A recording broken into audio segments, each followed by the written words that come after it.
본 방송에서 제공하는 투자 정보는 투자 판단에 대한 조언입니다. 방송에서 제공하는 주식의 가치, 가격 상승 및 가격 하락에 대해서는 방송사에서 보장하지 않습니다.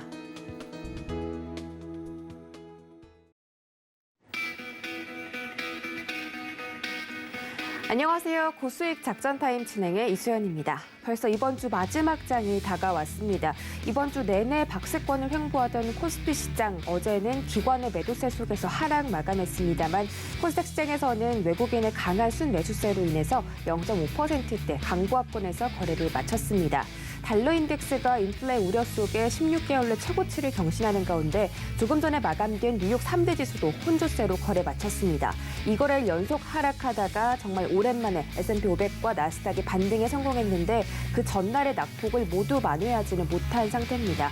어제는 디즈니가 실적 부진 속에서 7%가량 급락하면서 우리 시장에, 국내 미국 시장에 좀 영향을 줬던 것으로 파악이 되고 있고요.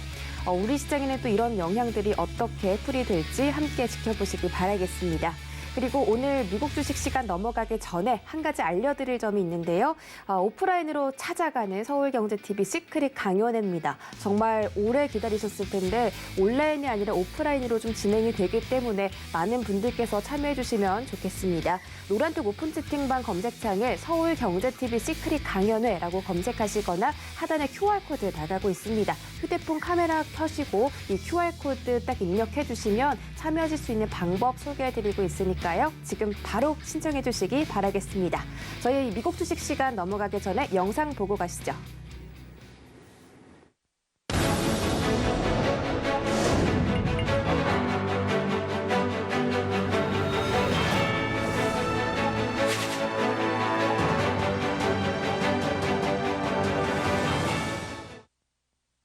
네, 버나드 케인과 함께하는 미국 주식 시간입니다. 이 시간에 미국 주식 종목들 소개해드리고 있는데 그동안에 소개해드렸던 종목들 베스트 톱5 수익률 한번 보고 오겠습니다.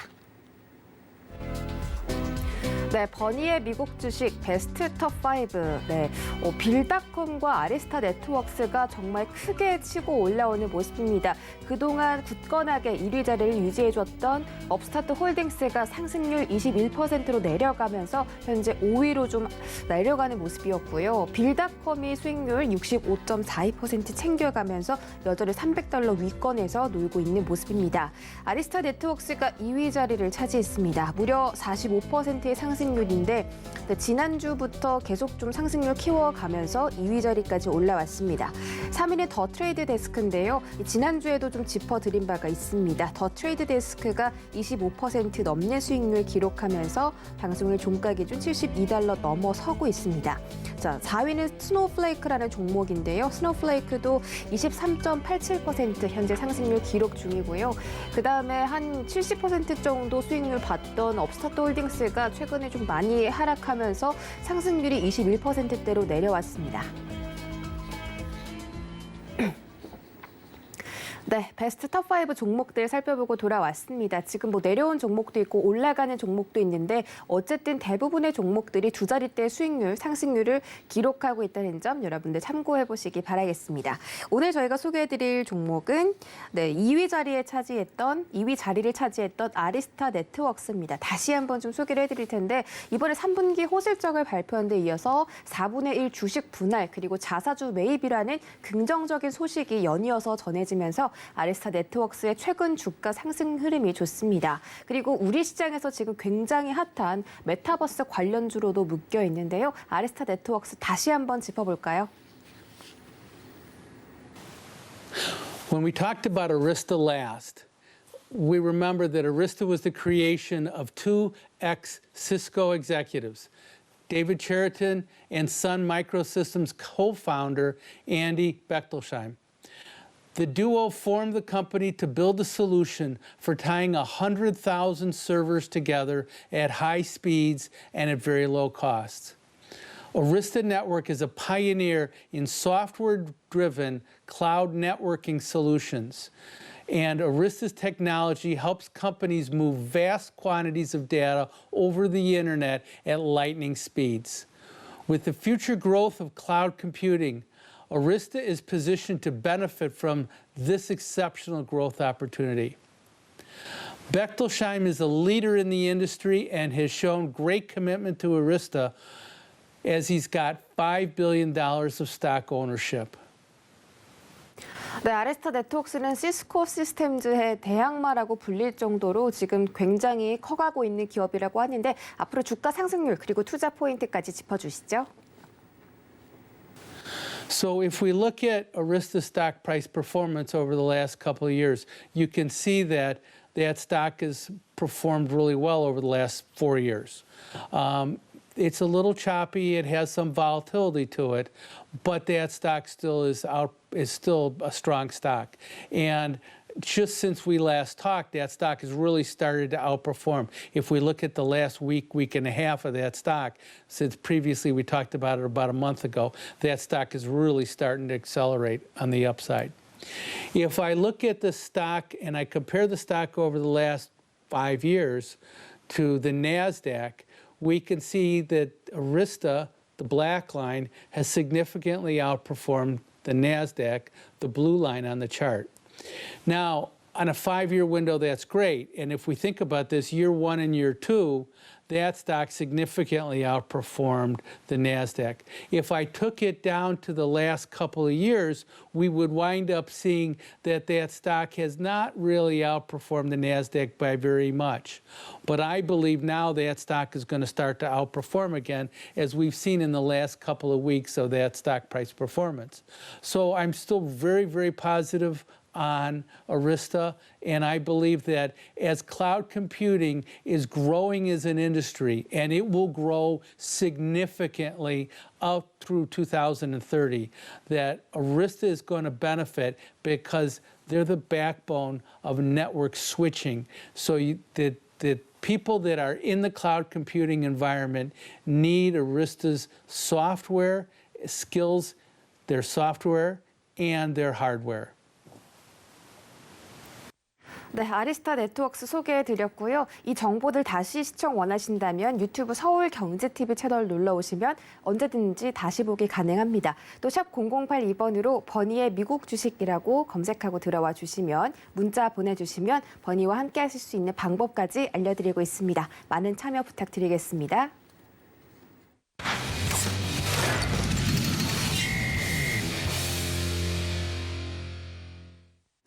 네, 이어지는 시간은 이성웅의 작전 키워드 시간입니다. KTB투자증권 이성웅 과장과 함께합니다. 안녕하세요. 네, 안녕하십니까? 네, 반갑습니다. 첫 번째 키워드 만나보시죠. 네, 오늘의 첫 번째 키워드는 NC소프트의 부활입니다. 최근에 3분기 어닝 쇼크 때문에 주가가 굉장히 많이 하락을 했어요. 그래서 NC소프트 주주들의 원성이 좀 대단했는데 어제 상한가에 도달했습니다. 이렇게 시가총액이 큰 종목이 상한가에 도달하는 건 또 굉장히 진귀한 광경인데 NC소프트를 포함해서 뭐 크래프톤이라든지 다른 게임주들의 화력도 대단했습니다. 한번 짚어주시죠. 네, 우선 게임주들의 그 주가, 상승세가 다른 업종 대비 굉장히 좋다라고 볼 수 있겠는데요. 특히 이제 NC소프트 같은 경우에는 메타버스 그리고 NFT 이거에 대한 신규 서비스를 진출한다는 소식이 들려오면서 이 대장주에도 불구하고 상한가로 갔다라고 좀 볼 수 있겠고요. 우선 지금 현재 그 NC소프트의 그 어떤 신규 서비스 사업에 대한 진출을 약간 부각이 됐는데 우선 가장 큰 그 주가의 그 전에 좀 하락의 그 원인이었던 어떤 유저들의 실망에 대한 유저들의 실망감, NC소프트의 그 블레드 앤 소울 2를 시작해서 우선 그 투자 심리 어려웠던 부분이 좀 회복되는 것도 가장 큰 이유이지 않을까라고 좀 판단이 되고 있습니다. 리니지 W 출시가 되면서 말이 좀 많았지만 우선 지금은 출시한 이후에 국내 시장뿐만 아니라 대만에서도 좀 매출 순위 1위에 좀 올라서면서 이러한 우려 심리가 좀 180도 바뀌는 그런 상황으로 가지 않나라고 판단되고 있고요. 우선 블레이드 앤 소울 2로 봤을 때도 이 강력한 어떤 과금 모델 이런 부분에 있어서 회의론이 많이 좀 쏟아졌었는데 이번 리니지 W 같은 경우에는 과거에 그 비판을 받아왔던 과금 모델 대부분을 좀 삭제하고 새로운 모습으로 어떤 유저에 다가간 점이 호평을 받았다라고 좀 볼 수 있겠고요. 출시 직전까지도 어떤 시장에서는 이 과금 모델에 대한 삭제가 오히려 또 ARPU나 어떤 그 여러 가지 면에서 그 우려감을 좀 나올 수도 있다라는 부분 때문에 주가가 그 점도 약간 좀 그 관망하는, 그리고 한때는 좀 급락했었던 모습을 보였는데, 지금 이제 흥행으로 인해서 NC소프트가 과거의 그런 이미지에서 좀 그 벗어난 어떤 성공 모델을 찾았다는 점에서 증권사에서도 많이 높게 평가를 하고 있다라고 좀 볼 수 있겠습니다. 여러 가지 말씀드렸던 이 신규 서비스와 이런 부분이 복합적으로 작용하면서 주가 많이 떨어졌었죠. 그렇기 때문에 회복되는 과정으로 좀 풀이가 된다라고 좀 볼 수 있겠고요. 우선 그 증권의 목표 주가 그 전에 80만 원대에서 이제 90만 원대로 제시를 다시 하고 있는 상황이기 때문에 주가에 대한 추가된 상승력은 분명히 있지 않을까라고 좀 판단이 되고 있습니다. 우선 오늘 또 장을 또 어제 상승을 이어갈지 여부를 좀 지켜봐야겠는데, 어제의 그 큰 폭의 상승에 비례해서 어떤 주가가 차익에 대한 부분이 나오지 않거나 아니면은 나오더라도 소폭 나온다고 한다면 추가적인 매수 관점도 가져가도 괜찮지 않을까, 이렇게 보입니다. 네, 추가적인 매수 관점까지 좀 지켜봐 주셨고요. 두 번째 키워드 확인하시죠. 두 번째 키워드는 LG화학이 5거래일 만에 반전에 성공했습니다. LG화학이 최근에 주가가 굉장히 많이 좀 부진하게 떨어졌었고 또 80만 원 선까지 하회하는 모습이 나타났습니다. 어제는 75만 7천 원 선에서 거래 마치면서 2% 넘게 반등을 했는데요. LG화학이 LG에너지솔루션의 IPO 상장 기대감 때문에 좀 상승했다, 이런 이유들이 나오고 있습니다. 그리고 어제 미국 시장에서는 테슬라, 제2의 테슬라라고 불리는 리비안의 성공적인 상장까지 마치면서 이 시장에서 전체적으로 2차 전지주가 강세 보였거든요. LG화학에 대해서 한번 짚어주시죠. 네, LG화학의 어떤 최근에 그 악재가 많이 겹쳤죠. 테슬라가 주가 급락한 영향도 있었고요. 그리고 이 아이페이스 화재 쪽이 나와주면서 이쪽에 LG에너지솔루션 배달 공급한 재규어인데요. 그런 상태에서 이 안정성에 대한 우려감까지 겹치면서 주가 참 힘을 쓰지 못했던 상황인데, 지금 이제 공식적으로 원인 규명이 되진 않았지만 어떤 전기차 화재, 리콜 문제로 어떤 투자 심리가 저해됐던 부분에 있어서 이제는 말씀하셨던 여러 가지 LG에너지솔루션 상장, 그리고 리비안의 긍정적인 상장에 대한 평가가 나와주면서 이제 주가에 대한 회복 과정으로 좀 생각해도 괜찮지 않을까라고 좀 판단되고 있습니다. 우선 전기차 시장 같은 경우에는 아직 개화 단계죠. 그런 점에서 초기 어떤 기술적인 불확실성은 선도 업체로서는 책임져야 하는 그런 과제이기 때문에 어떤 장기 성장 전망에 대해서 이거에 대해서 그 평가를 절하는 건 아닌 거라고 좀 판단이 되고 있고요. 그렇기 때문에 장기적으로 봤을 때도 LG에너지 솔루션이 내년 1월에 상장이 된다고 한다면 그 이후에 배터리 지분 가치와 어떤 첨단 소재 같은 이 고부가 신사업에 대한 재평가가 분명히 이루어질 것으로 좀 판단이 되고 있고요. 기존의 어떤 LG화학의 석유화학 부분 역시 중국의 전력난에 따른 이 반사 이익을 누리고 있는 점에서 봤을 때 장기적으로도 봤을 때도 LG화학의 이 본업과 신사업, LG에너지솔루션 상장에 대한 기대감에 대한 부분이 복합적으로 작용하면서 주가에 대한 상승력을 갖고 갈 가능성도 크다라고 좀 판단되고 있습니다.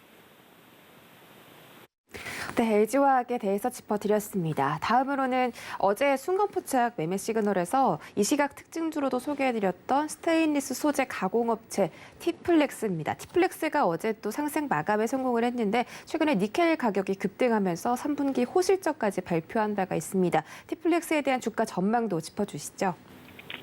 네, 티플렉스는 많이 아시다시피 이제 스테인리스 기반의 어떤 소재 가공업을 하는 기업이라고 볼 수 있겠고요. 우리나라에 생산되는 볼트, 너트, 밸브 분부 같은 거 봤을 때 거의 40% 이상이 이 T플렉스 제품이라고 좀 볼 수 있겠습니다. 그렇기 때문에 이 희소 금속이죠. 뭐 니켈, 텅스텐, 뭐 티타늄 같은 이 특수 소재를 전문적으로 하는 유통 사업에 있어서는 T플렉스가 대표적인 종목이라고 좀 그 기업이라고 좀 꼽히는 상황이기 때문에 시장에서 어떤 안정적인 그 실적에 대한 기대감을 계속 가져가도 괜찮은 기업이라고 볼 수 있겠습니다. 어떤 영위하는 사업과 희소 금속 분야 같은 경우에는 뭐 IT, 화학 여러 가지 부분이 있는데 중요한 부분은 이제 신소재 분야죠.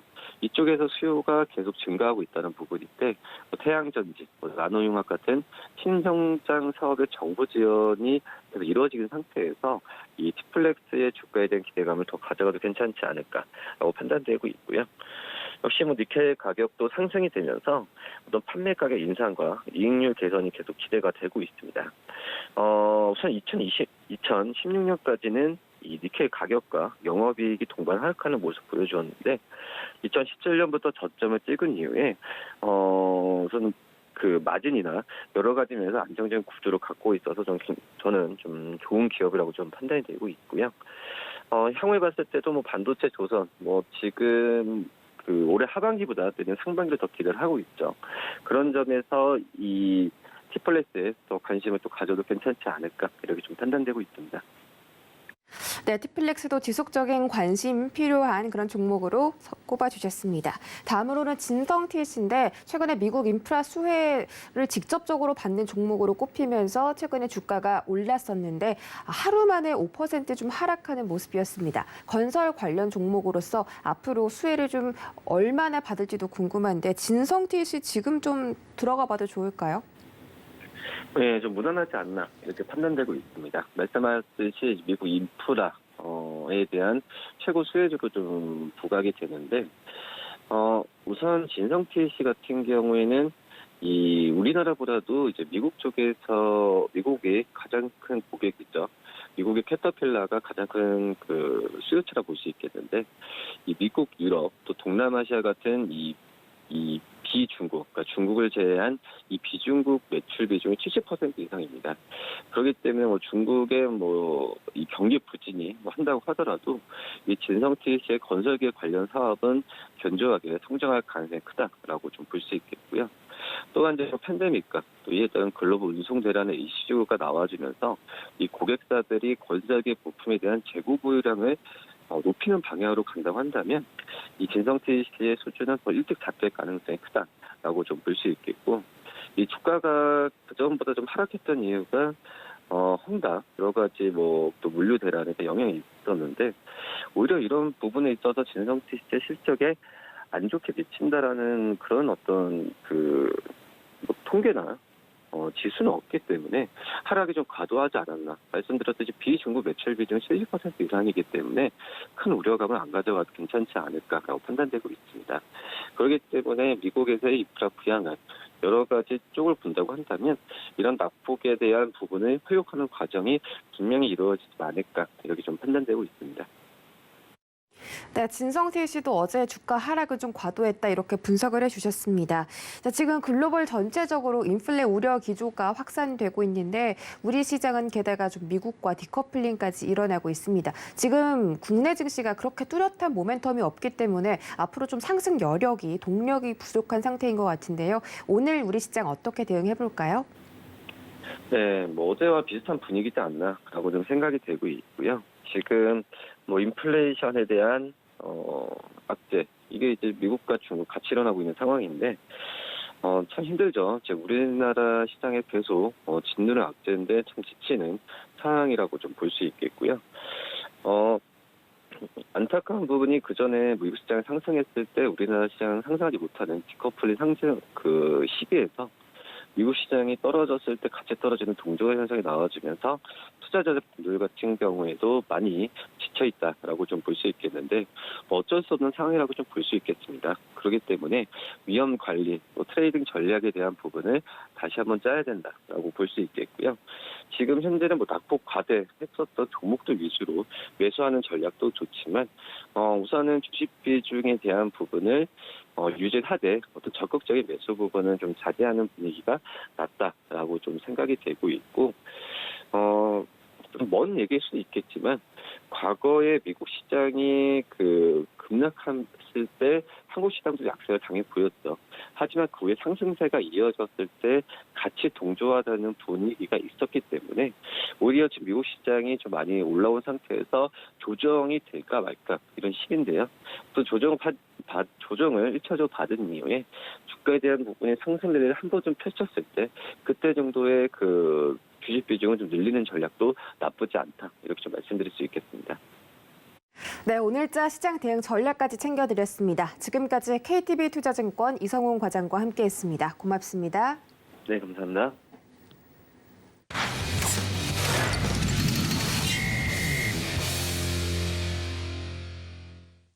네, 이어지는 시간 허반석의 작전 리포트 시간입니다. 증권가 리포트 자세하게 분석 도와드리는 시간이고요. 서경의 산업부장 허반석 전문위원 인사드립니다. 안녕하세요. 네, 안녕하세요. 네, 반갑습니다. 오늘 금방 행복해지는 금요일 우리 허반석 전문위원께서 밀고 가시는 유행어입니다. 네, 오늘 금요일인데 이번 주는 또 미국의 인프라 투자 기업들, 수혜 기업들 알아봤습니다. 다시 한번 체크해 보시죠. 네, 인프라 투자 수혜 산업 관련 종목들입니다. 두산바켓, RFHIC, RF머트리얼즈, LS 일렉트릭까지 4가지 종목이네요. 두산바켓은 건설 쪽, RFHIC와 RF머트리얼즈는 5G 관련 종목, 그리고 LS 일렉트릭은 전력 관련 종목인데요. 이 4가지 기업들이 어떻게 해서 수혜를 받고 또 어떻게 성장해 나갈 수 있는지 다시 한번 짚어주시죠. 네, 이번 주는 미국의 인프라 투자 법안 통과에 따라서 그에 따른 국내 기업들의 수혜가 어디서 나올 수 있는지를 좀 살펴보았습니다. 시장의 수급 쏠림 때문에 거의 감춰져 있는 기업들도 있고요. 두산바켓 같은 경우에는 화요일 장 전에 말씀을 드렸고 장 시작과 함께 좀 8% 이상의 상승을 좀 보이는 그런 모습도 좀 나왔습니다. 결국엔 시장의 광풍이 스치기만 해도 상한가에 간다라는 NFT 쪽으로 많이 쏠려 있습니다. 그런데 그런 부분들이 애플카 이슈 때도 그랬고요. 그리고 바이오가 한창 열기를 부릴 때도 그랬던 것처럼 그쪽으로의 나의 포트폴리오나 관심 종목이나 보유 종목이 없으면 굉장히 소외감이 높은 그런 시장의 분위기가 이어지고 있습니다. 하지만 그런 시장의 열기가 한번 또 지나가고 그리고 수급의 쏠림이 정상적으로 또 매기가 흩어진다라고 한다면 결국 산업의 방향성, 시장의 방향성, 그리고 매출액과 영업이익이 증가하는 기업들로 연 저점의 지수 상황에서 꼭 살펴보아야 하는 이야기 중에 하나다라고 보시면 좋을 것 같습니다. 바이든 대통령이 1차 물적 인프라 그리고 2차 인적 인프라 중에서 1조 2천억 원 규모의 하원 통과가 있었습니다. 결국엔 공공 인프라의 노후화가 여전히 미국에서는 심각한 문제였습니다. 고속도로에 다리가 붕괴되고 교각이 붕괴되고 하는 사고들에 있어서 부실공사가 아니라 노후화가 이러한 사고의 주요한 문제였다라는 이야기 때문에 바이든 시절에도 그리고 트럼프 때에도 민주공화당 할 것 없이 모두 다 이러한 인프라 투자에 대한 긍정적인 합의는 있어 왔습니다. 하지만 재원 마련이나 어떻게 이 부분들을 재원을 조달할 것인가 정치적 합의, 사회적 합의가 조금 더뎠던 그런 모습이지 않았나 싶습니다. 그렇기 때문에 인프라 투자를 보시더라도 어느 부분으로 인프라 투자가 진행되고 있는가를 살펴보셔야 될 텐데요. 물적 인프라와 인적 인프라로 나뉘어진다라는 말씀을 드렸고요. 물적 인프라가 최근 통과된 것의 대부분이다라고 보실 수 있는데 전통 인프라와 디지털 인프라 그리고 그린 에너지 인프라로 좀 나눠볼 수 있습니다. 패밀리즈 잡 플랜이라고 하는 교육 인프라, 사회복지성 예산은 11월 내로 통과가 되지 않을까라는 이야기들이 나오고 있기 때문에 그 부분은 통과가 된 이후에도 살펴볼 수 있을 것 같고요. 전통 인프라는 도로와 철도, 건축, 기계, 그리고 이러한 대규모 공사를 위해서 자금 조달이 이루어져야 되기 때문에 금융업종의 수혜까지도 생각을 해볼 수 있을 것 같고요. 디지털 인프라는 어제 방송에서도 말씀을 드렸듯이 반도체 그리고 초고속 인터넷, 5G, 클라우드 이쪽으로 성장세가 이어질 전망이다라는 설명을 좀 드렸습니다. 에너지 인프라 쪽으로 본다면 탄소 중립 그리고 마찬가지로 전기차나 전기차 충전소, 친환경과 같은 부분으로 접근을 해보시면 이 전통 인프라, 디지털 인프라, 그린 인프라 이 세 가지를 어느 방향, 어느 중심에서 살펴보아야 하는가 그 부분을 좀 살펴보실 수 있을 것 같고요. 이 인프라 투자를 주목해야 되는 이유는 경제 회복뿐만 아니라 경기 재건, 거기에다가 탄소 중립을 시연하겠다라는 모습으로 이해를 해보시면 좋을 것 같고요. 대규모 예산 집행을 통해서 일자리를 창출을 하고 고용을 회복시키고 그에 따라서 경기 회복까지도 꽤 하는데 거기에 플러스 앞서 말씀드렸듯이 탄소 절감 목표를 달성하기 위한 것들이 이 투자 안에 모두 다 포함이 되어 있기 때문에 장기 성장 사이클 천조국 하는 이야기를 좀 말씀을 드렸습니다. 대규모 예산의 집행이 이제 시작이 될 터이니 이 성장 사이클의 초입에서 수혜가 가능한 종목들을 살펴보아야 한다라는 말씀으로 인프라 투자 법안 다시 한번 짚어보도록 하겠습니다.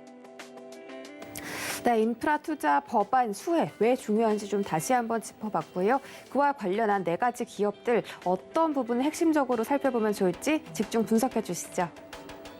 네, 첫 번째로 두산밥켓입니다. 두산밥켓은 건설 기계, 농업 조경용 소형 장비를 생산 판매한다라는 말씀을 드렸는데요. 결국 공사 현장을 한번 머릿속에 상상을 해보면요. 대규모 공사 현장에 대형 장비들이 있습니다. 하지만 공사가 대형 장비만으로 이루어지는 것이 아니라 좁은 공간이나 디테일한 부분들을 조금 하려면 중간중간 보셨을 겁니다. 귀여운 굴착기, 소형 굴삭기 이러한 것들을 보셨을 텐데요. 두산밥켓이 그러한 소형 건설 장비를 제조하는 회사다라고 설명을 드렸습니다. 그래. 미국에서 이루어지는 공사인데 우리나라 회사가 소형 중장비를 건설하는 게 바로 연결이 될까? 라고 생각을 하실 수도 있을 텐데요. 두산밥켓의 매출과 실적 그리고 매출액 비중을 좀 보도록 하겠습니다.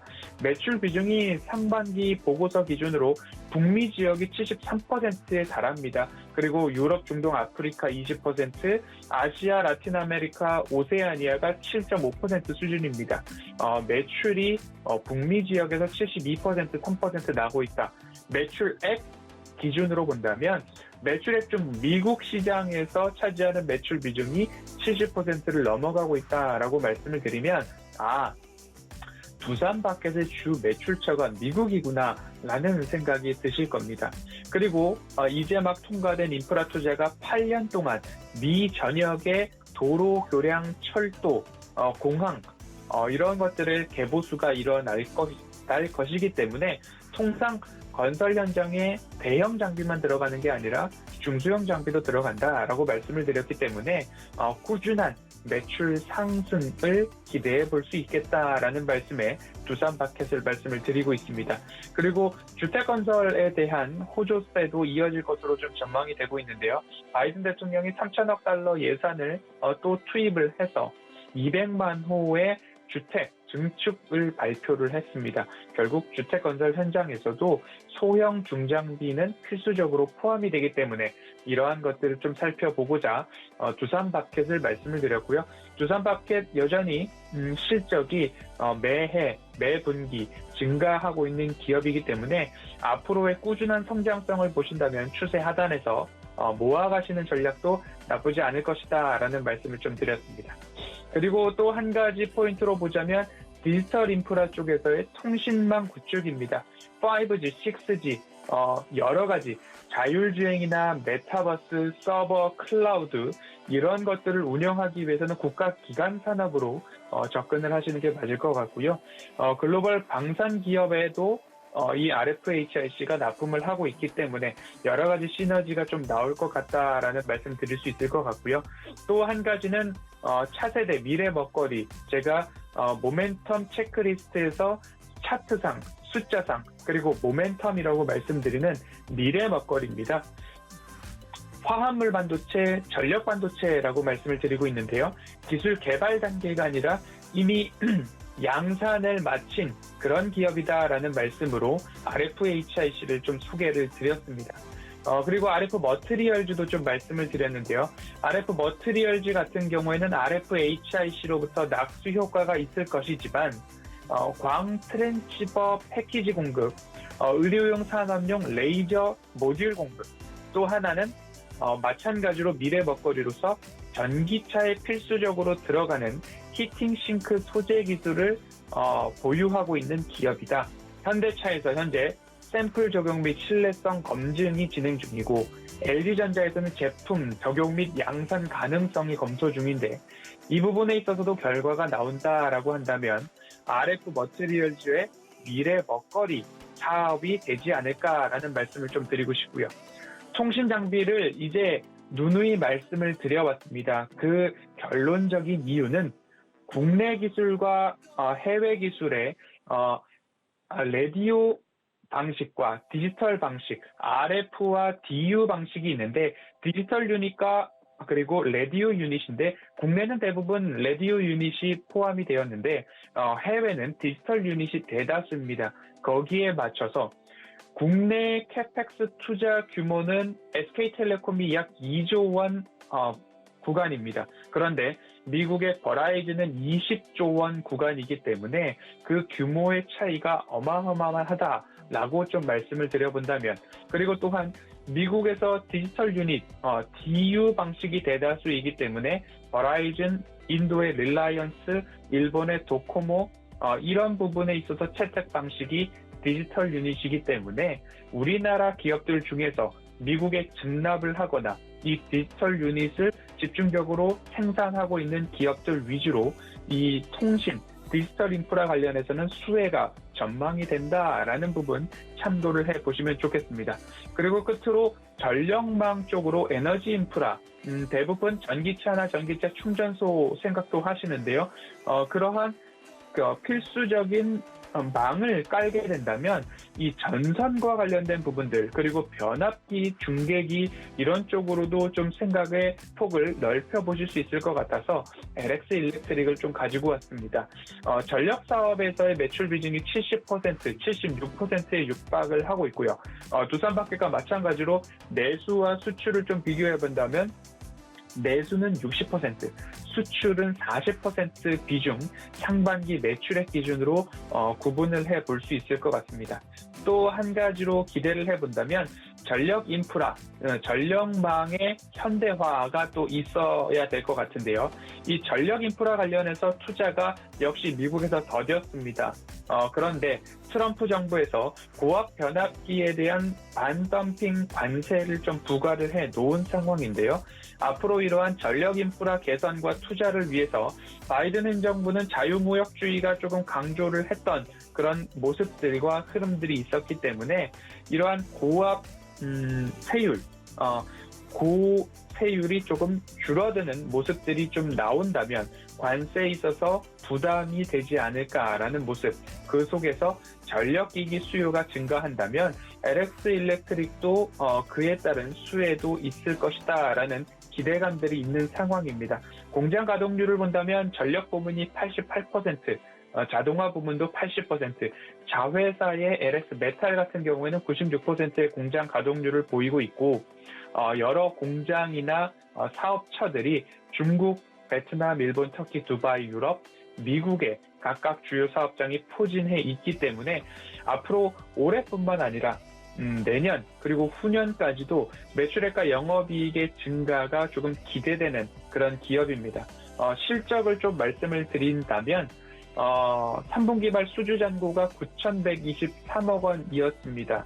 그리고 2분기 수주 잔고가 3,389억 원으로 신규적으로 대폭 증가를 했기 때문에 앞으로 약 7천억 가량의 전력 인프라 관련된 수주가 시작된다면 81분기 연속 흑자 기업이라는 그러한 명성에 걸맞게 1분기, 2분기, 3분기 꾸준하게 성장이 전망되고 있고요.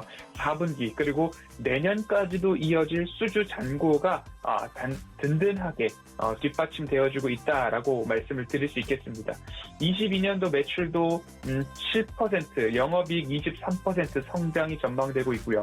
23년도는 매출액 3%, 영업이익 8%, 당기순이익을 좀 본다면 21년도 19%, 22년도 32%, 23년도 11% 이렇게 두 자릿수 성장이 전망되는 기업이 LX 일렉트릭이다라고 좀 말씀을 드릴 수 있을 것 같습니다. 그래서 너무나 먼 나라 미국의 인프라 투자가 국내 기업에까지 도달할 것인가에 초점을 너무 맞추기보다는 각 기업들이 미국의 인프라 투자에 증납 업체거나 아니면 수출 비중이 높거나 그 기업의 실적이 두 자릿수로 증가하는 기업이다라고 한다면 소외되어 있거나 신저가 부분에 가고 있는 기업들이 국내에 굉장히 많이 속출하고 있습니다. 하지만 그곳에서 모아가는 전략이 오히려 조금 안전하고 편안한 수익을 내는 데에 하나의 방법이지 않을까라는 말씀을 드리면서 급하기보다는 보수적인 관점에서 분할로 접근해 보시는 전략까지도 곁들여 말씀을 드리도록 하겠습니다. 이번 주 인프라 투자 법안에 대해서 말씀을 드렸고요. 다음 주에도 우리가 산업의 방향성을 보면서 살펴볼 섹터 작전 리포트에서 안내 드리도록 하겠습니다. 네, 다음 주는 과연 어떤 산업군에서 어떤 종목들 지켜볼지 궁금한데요. 계속해서 허반석의 작전 리포트 시간에 많은 시청 부탁드리겠습니다. 오늘 분석도 고맙습니다. 감사합니다. 네, 저희 바로 이주현의 고수익 작전 시간으로 넘어가 보겠습니다. 서경의 테마부장 이주현 전문위원 인사드릴게요. 안녕하세요. 네, 안녕하세요. 네, 반갑습니다. 자, 저희가 이 시간에 흠슬라 HMM 참 많이 다뤄보는데 최근에 3분기 호실적을 발표했습니다. 3분기 호실적이 매출이 133%가 증가했고요. 영업이익은 719% 증가했습니다. 저는 이 숫자가 참 이렇게 영업이익이 증가하는 기업 정말 드물잖아요. 근데 그럼에도 불구하고 주가 상승은 예전 명성만큼 그렇게 올라가지도 않고 있습니다. 지금 해운 시장 호황이 계속되고 있는데 이 흠슬라 종목은 개인들은 사지 않고 외국인과 기관만 좀 순매수를 하고 있습니다. 앞으로 주가 전망 좀 짚어주시죠. 네, 흠슬라 3분기 실적이 정말 어마어마하게 나왔습니다. 올 초에 저희가 이제 다룰 때만 했어도 전체적으로 올해 컨센서스 자체가, 그러니까 이제 추정 예상치 자체가 한 4조 원 정도 영업이익이 나온다라고 얘기가 나오고 있었는데, 그때도 정말 증가폭이 어마어마하구나라고 이제 생각이 들었으나, 지금 3분기 실적이 나오는 시점에 컨센서스 계속 상향 조정되고 있죠. 올해 연간 실적이 6조 7,400억 정도 예상이 되고 있는데, 반기까지 2조 4천억의 영업이익을 달성을 했어요. 그런데 3분기 영업이익이 2조 3천억 정도가 됩니다. 엄청나게 증가를 했다라고 봐야 되는 부분이고요. 4분기 역시 SCFI 지수가 크게 빠지지 않는 이상은 이 상태를 좀 유지해줄 가능성이 높지 않겠나라고 좀 생각을 해볼 수 있을 것 같고요. 지금 그 상하이 컨테이너 프레이럴 인덱스 같은 경우에 보시게 되면 꾸준하게 지금 상승 흐름을 이어오다가 10월부터 해서 완만하게 지금 조정을 좀 받고 있는 그런 상황입니다. 지금 물류 병목 현상이라고 해서 미국 LA항 쪽에 선박들이 80척이 이제 기다리고 있는 그런 상황이라든지 이런 부분들 조금씩 해소는 되고 있지만 이게 쉽게 빨리빨리 해소가 되는 그런 상황이 아니다 보니까, 왜냐하면 이제 선박들이 80척만 있는 게 아니라 계속해서 들어오겠죠. 근데 처리해내는 속도가 들어오는 속도보다 이제 빠르지 못하다면 계속 기다려야 되는 상황들은 지속될 수밖에 없을 거고요. 그런 부분들 때문에 지금 이렇게 운임료가 크게 빠지지 않고 있는 상황이다라고 볼 수 있을 것 같고, 올 초에 이제 뭐 조정을 한 차례 받았던 이런 구간들처럼 올라가면서 이제 조정을 좀 받을 수 있지 않겠나 싶습니다.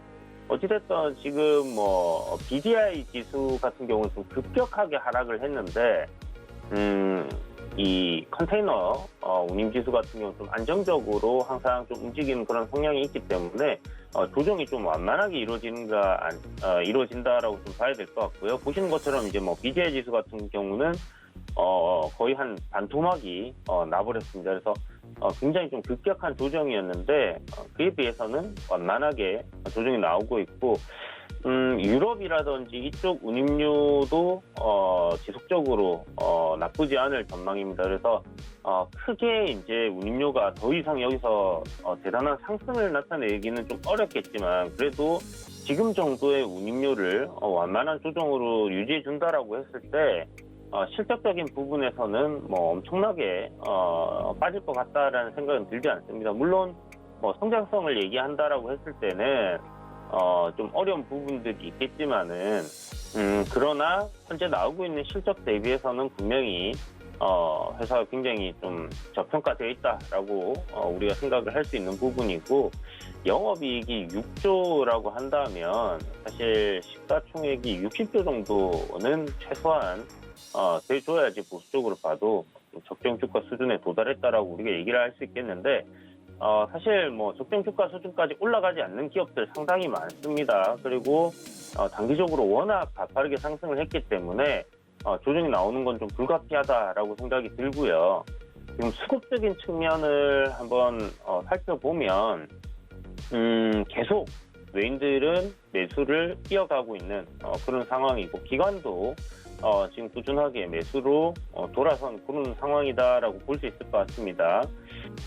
보시게 되면 이제 고점권 약 한 4만 원권 그러니까 한 8월에서 한 10월 사이에 4만 원대에서 이제 좀 움직임이 나왔었는데 그때 당시에도 매수세는 좀 이어졌었고요. 그리고 최근 들어서 3만 원대 부분부터는 좀 공격적으로 매수가 이어져 오고 있다라고 보여집니다. 그래서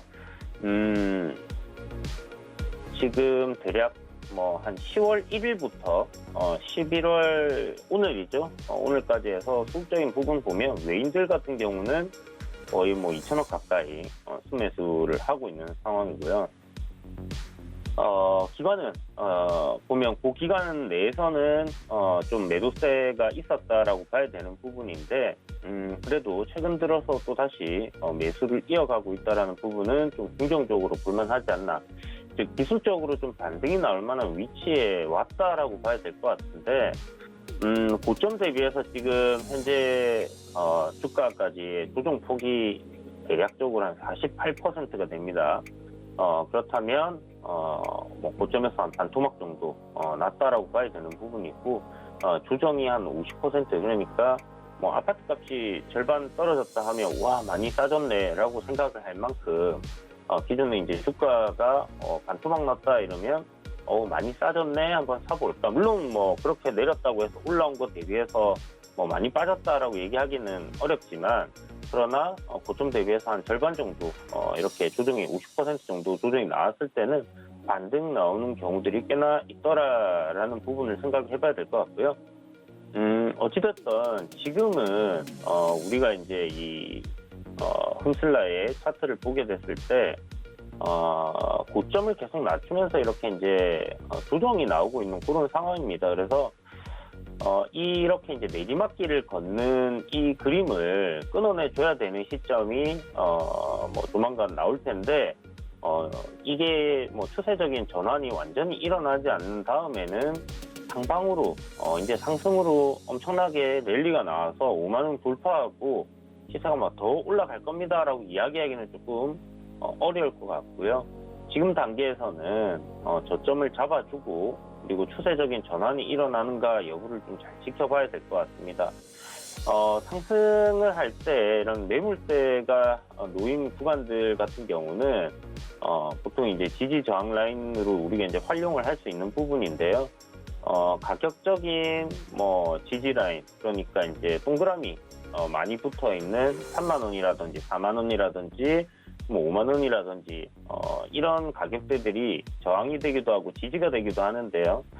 3만 원대 부분이 보시는 것처럼 이제 상승 시 매물대가 있었던 구간이었기 때문에 충분히 반등이 나올 수 있는 그런 위치였다라고 생각이 들고 지금 보면 요 밴드대 내에서의 좀 전에 수급에서 보신 것처럼 외인과 기관들의 매수세가 좀 이어졌다라고 볼 수 있을 것 같습니다. 한 가지 문제점은 뭐냐면 지금 홈슬라 같은 경우는 매수세는 꾸준하게 저렇게 또 들어오는 부분들은 있긴 한데 공매도 지금 뭐 상승, 그러니까 공매도 상위 4위 정도 되는 그러니까 코스피 200의 공매도가 좀 집중이 되고 있는 상황인데 그 중에서도 공매도가 좀 굉장히 컸던 부분이 있다라고 생각이 들고요.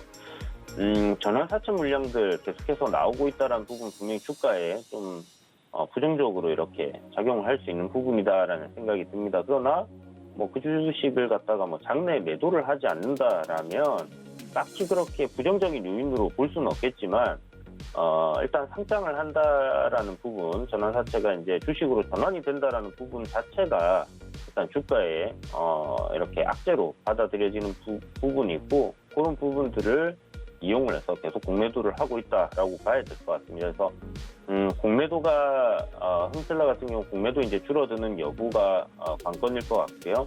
그 다음에 보시는 것처럼 최근에 이제 저점을 잡아주고 있는 이 구간에서 저점 잡고 21선 위로 당연히 올라와야 되겠죠. 올라와주고 상승하는 흐름이 한 차례 정도는 만들어줘야지 그래야지 그때부터 이제 저점을 잡고 돌리는 그림으로 간다라고 우리가 얘기를 할 수 있을 것 같아요. 그래서 지금 기존에 보유하신 분들이라면 추가 매수는 하지 마시고 이대로 일단 보유하는 전략 말씀드리겠고 관망하시고요. 추세적인 상승 흐름 일단 21선 위에는 최소 올라와야 되겠고 제 생각에는 한 3만 1,000원 정도 위로 주가가 한 차례는 올라와준 이후에 눌림이 나온다라면 그때 가서 이게 과연 진바닥인가 하는 부분을 논의해보고 추가 매수를 할지 말지 그때 가서 결정을 하는 게 굉장히 주요하겠다라고 생각이 듭니다. 4분기 실적도 뭐 3분기보다는 조금 낮겠지만 원래 4분기 자체가 이제 비수기입니다. 3분기가 해운업에서 가장 성수기고요. 그래서 뭐 실적도 좋게 나온 부분이 있는데 어쨌든 4분기에 실적이 조금 적게 나오더라도 아마 굉장히 전년 대비해서는 큰 폭의 증가폭일 거고 단지 3분기보다는 조금 줄어들 수 있다라는 부분만 생각을 해주시고요. 내년에도 호실적이 이어질 가능성이 높기 때문에 계속 주가가 하향으로 가기는 좀 어렵지 않겠나라고 생각이 듭니다. 그래서 어느 시점에서는 반등으로 되돌리는 그림이 한 번 정도는 나와줄 거다라고 생각을 하고 있는데 뭐 최근에 지수 흐름도 좋지 않다 보니까 그대로 영향을 좀 받아가고 있는 것 같습니다. 그런데 일단 한 달 정도의 주가 흐름 보시는 것처럼 25,000원대 지켜주는 그림이기 때문에 이런 흐름 이어가면서 추세 전환, 단기적인 추세 전환을 이루어주는가 그 부분에 좀 포커스를 맞추고 지켜보면 좋을 것 같다. 이렇게 정리를 해드리도록 하겠고요. 다음번에 또 한번 어떤 변화의 움직임이 나온다라면 방송에서 HMM 한 번 더 진단해드리도록 하겠습니다. 네, HMM 살펴봤고요. 지금 공매도가 좀 줄어야 하고 지금 떨어지고 있는 이 하락 트렌드에서 벗어나야 한다. 추세 전환의 포인트가 굉장히 중요하다. 이렇게 두 가지 좀 중점적으로 살펴볼 수 있을 것 같습니다. 문자 샵 0082번으로 이주현이라고 문자 보내주시면 장중에도 이런 꿀팁들 얻어가실 수 있으니까 많은 참여해 주시기 바랄게요. 네, 오늘 분석도 고맙습니다. 네, 감사합니다. 네, 고수익 작전 타임 여기까지 준비한 내용 전해드렸습니다. 오프라인 시크릿 강연회가 저희 준비되어 있는데요. 2022년에 시크릿 코드 대공개 예정이라고 합니다. 노란톡 오픈 채팅방 검색창에 서울경제TV 시크릿 강연회라고 검색하시거나 지금 하단에 QR코드 나가고 있습니다. 휴대폰 카메라로 이 QR코드 인식해 주시면 언제든지 입장 가능하시니까요. 많은 신청해 주시기 바랄게요. 참고로 본 방송에서 제공해 드렸던 정보는 투자 판단에 대한 조언일 뿐 해당 주식의 가치나 수익률을 보장하진 않습니다. 또 서울경제TV와 서울경제신문은 당사의 브랜드입니다. 서울경제증권TV와는 무관하며 타사 유사 명칭 유의하시기 바라겠습니다. 저희는 잠시 뒤 순간포착 매매 시그널로 돌아오겠습니다. 고맙습니다.